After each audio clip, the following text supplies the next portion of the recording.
On Tuesday of September 2nd of 2014, I came out on the front yard to take the trash out. About 10 feet from the trash can, there was a little squirrel and it was sitting there and staring at me. I thought to myself, if I take a step forward, the squirrel is going to run away. But it didn't. Instead, the squirrel only tried to take 2 steps back as if it wasn't sure what to do. I noticed that it's a little baby and it appeared lost. It was about 4 weeks old.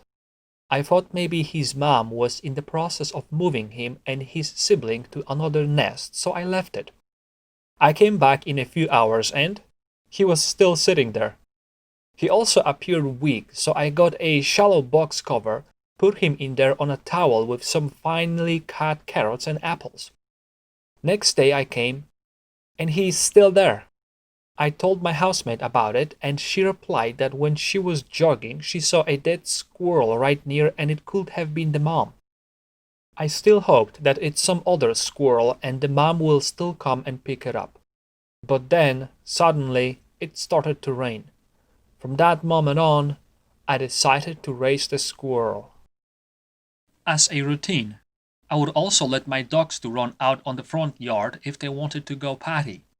Normally, they always chased the squirrels, and there was even a time when they caught one and broke its leg before I saved it. At that time, I took the squirrel to an animal sanctuary to see if they can help its broken leg and have it recover. Instead, they took the squirrel and said they'll just put it to sleep. I wanted to take the squirrel back, but they refused to give it back and they just put it to sleep. This was a disappointing experience. I feared the same regarding the little squirrel I found, so I began the research on how to raise a squirrel and when and where to release it once it's ready. On this picture, you see one of the greatest dogs. His name was Sawyer.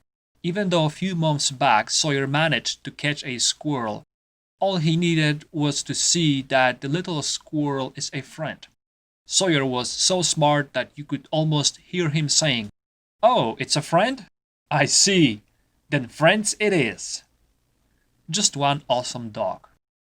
There is truly a lot of information available online on how to raise a squirrel, what to feed it, in what amounts, and at what age.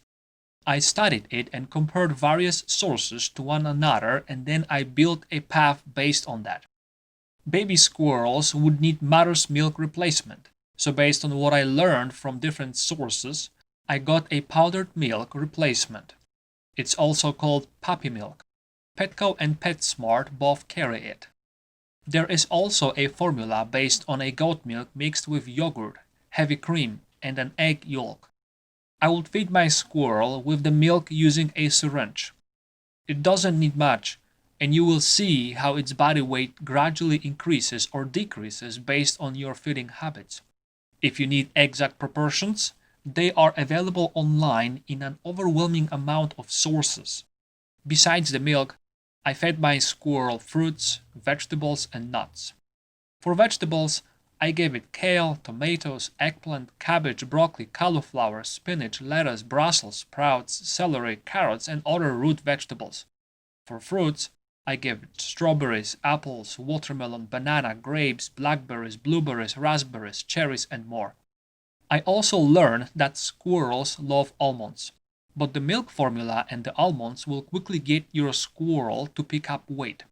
I was observing and balancing the weight of my squirrel so it could still climb the trees, instead of lying on the couch, burping and watching soap opera on TV all day while eating almonds and drinking milk.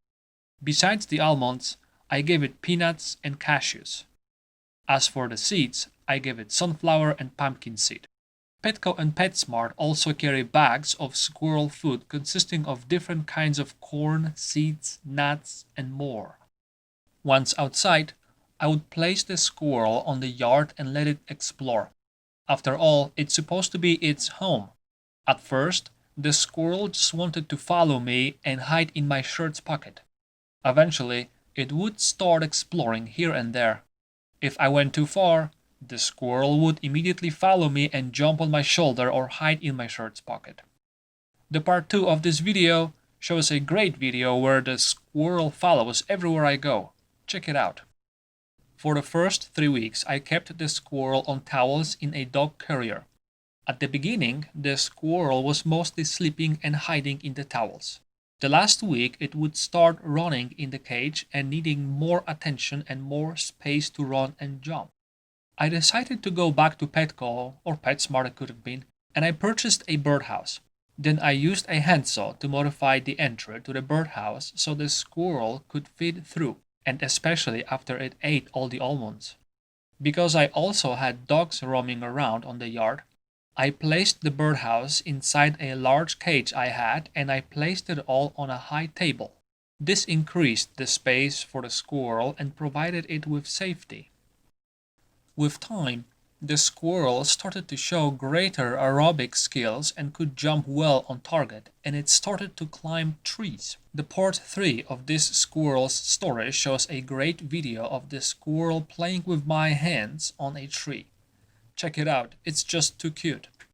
In early October, the squirrel showed great mobility and high energy, and it appeared ready for its adult life, so on October 7th, I decided to release it.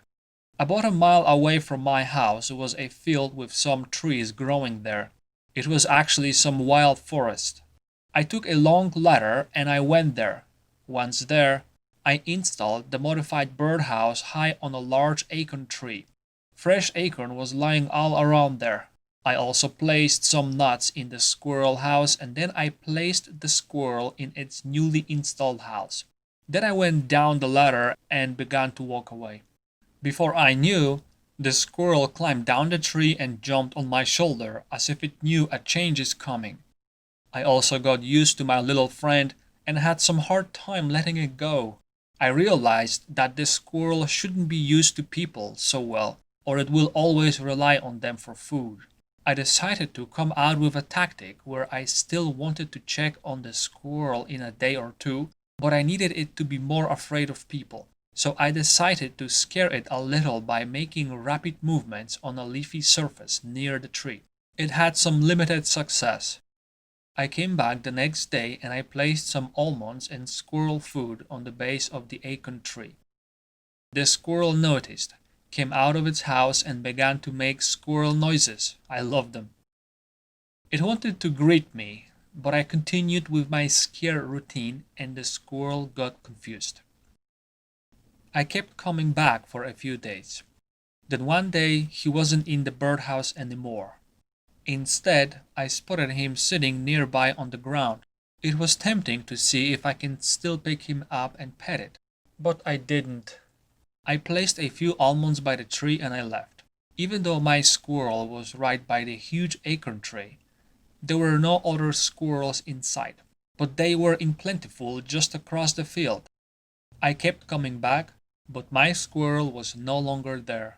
Nobody kept on coming down the tree to pick up the almonds, and they were piling up. I would like to assume that he crossed the field and joined the other squirrels. At the end, I would like to add that this squirrel was the cutest thing. It's easy to build an attachment. I also know that it was easy to build the attachment for the squirrel also, as I played a role of its parent. I have learned that squirrels are smart and like their independence. If you try to take away something that they hold you gave them, like an almond for example, they will fight not to let you take it away from them. They will also make noises and will try to keep the almond.